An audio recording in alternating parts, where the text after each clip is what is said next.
જોરદાર વર્ડનું ક્યાંથી શરૂઆત છે, ક્યાંથી વિચાર ક્યાંથી આવ્યો? 2016માં જ્યારે મેં ડિજિટલ પ્રતિકનો આ શબ્દ ટ્રેડમાર્ક કર્યો હતો, ટ્રેડમાર્ક મેં 2021માં કરેલો છે, 2019 કે 21માં કરેલો છે, પણ ડિજિટલ પ્રતિક નામ મને જે વિચાર આવ્યો ને એ કઈ રીતે આવ્યું, હું એક ઇવેન્ટમાં ક્યાંક હતો 2016માં, અને કોઈએ મને પૂછ્યું કે તમારું નામ પ્રતિક છે જેનું મતલબ નિશાની થાય, સિમ્બોલ, અને તમે ડિજિટલનું આટલું કરો, કેમ કે એ આખી ઇવેન્ટમાં કંઈક 40 લોકો હતા, અને એ આખી ઇવેન્ટમાં હું જ બધું ડિજિટલનું એકચ્યુઅલીમાં કરતો હતો કે તમે આ ઇવેન્ટમાં આવ્યા જ કેમ? તમે તો સ્પીકર જે છે એમના જેટલું તમારી પાસે નોલેજ છે, તમે આવ્યા કેમ? મેં કોઈ સ્પીકરનો ફોન નંબર જોઈએ છે ને એટલું આવ્યો જોઈએ.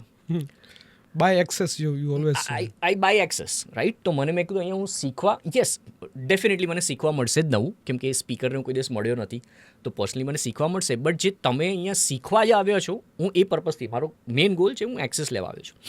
તો મેં એની હાઈએસ્ટ ટિકિટ બાય કરેલી, એટલે મને ખબર હતી કે એનો નંબર મને મળી જશે, and then we became good friends. તો ત્યાં મને આ લોકોએ કીધેલું કે યાર તમે તો યાર બધું ડિજિટલ કરો છો અને પ્રતિક છો, તમારું તો ડિજિટલ પ્રતિક જેવું છે આખું. આ ગધનું, એટલે ઘરે જઈ twitter.com/digital pratik અવેલેબલ છે, facebook.com/ છે, digitalpratik.com છે, બુક કરો. એના પછી જે આખી મારી જર્ની બની છે ને, 2016થી લઈને અત્યારે 2026 ચાલી રહ્યું, 10 વર્ષ, એ દરમિયાન મેં હંમેશા એક માર્કેટિંગનો રૂલ છે કે તમારું વન વર્ડ લો ઓફ બ્રાન્ડિંગમાં આવે છે, વન વર્ડ બ્રાન્ડિંગ જો થઈ શકતું હોય તો ટ્રાય કરો, જેમાં જેનરિક વર્ડ્સ આવે. જેમ કે અત્યારે હું સિમ્પલ ગ્રો લાઈક ગુજરાતીનું એક suggestion, grow like Gadhvi, you have suggested something. Grow, હા, એટલે એ છે જ, મેં એ ટાઈપનું બી તને કદાચ વાતમાં તને કીધું જ હશે. અને એવી જ રીતે સપોઝ કે હું અત્યારે કોઈ બી એક નોર્મલ હું વસ્તુની નામ લઈશ, તારા મગજમાં જે બ્રાન્ડ આવે ને તું ઓપનલી બોલજે લાઉડલી, ઠીક છે? Okay, on the count of 3, 2, 1, પાણી. બિસ્લેરી. કેમ બિસ્લેરી આવ્યું? કે સૌથી પહેલા એ જ બોટલ વેચાતું તારા મગજમાં એ બ્રાન્ડ રિકોલ છે.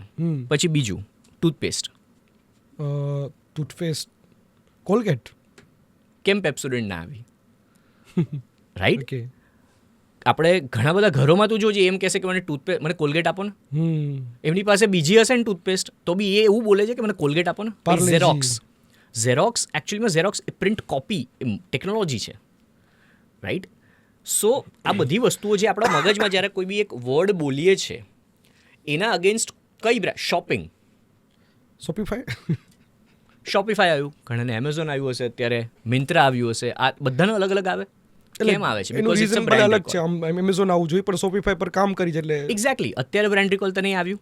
હું એક મસ્ત વસ્તુ કહું, પ્રોબેબલી કદાચ તને ગમે પણ તને સાચું જ કહેવાનું છે. મને જ્યારે આ વાત મેં પહેલાં સાંભળેલી છે તારા કોન્ટેન્ટમાં જ, ત્યારે મને જે એક્ઝામ્પલ મને જે ગમે છે, ફેવરિટ એક્ઝામ્પલ એ શેર કરું. ફોર એક્ઝામ્પલ કોઈ સારું કામ કરે તો આપણા ગુજરાતીમાં એવું કે ભગીરથ કાર્ય કર્યું. તો ભગીરથ વર્ડ થર્ડ જનરેશન જે ગંગાને લાવવાના પ્રયત્ન કરે છે, અને મતલબ કોઈ એવું કામ કરે છે જે બધાના લોકોના હિત માટે હોય છે. તો હવે કોઈ સારું કામ કરે તો એના નામ સાથે જોડાઈ ગયું, ભગીરથ કાર્ય. ભગીરથ એકચ્યુઅલી નામ છે, ભગીરથનું મિનિંગ એવું નથી સારું કાર્ય. કેવું હતું એક્ઝામ્પલ?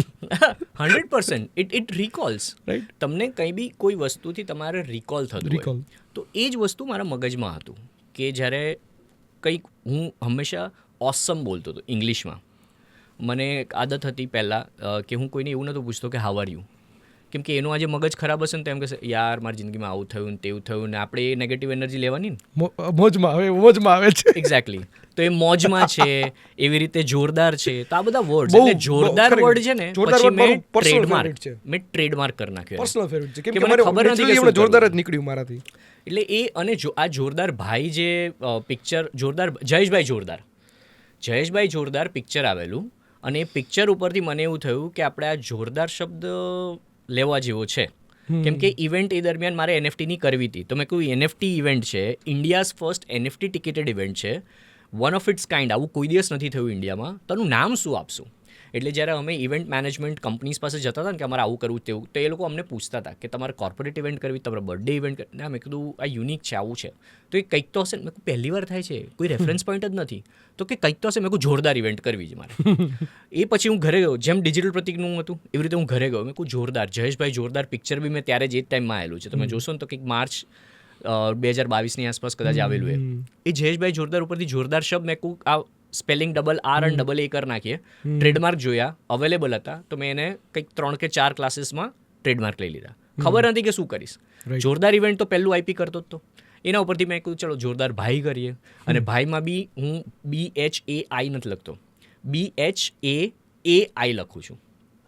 તો તમે ધ્યાનથી જોશો તો હું ભાઈ જ્યારે લખું ને તો છેલ્લો AI ને કેપિટલ AI લખું છું. That is AI, artificial intelligence. Okay.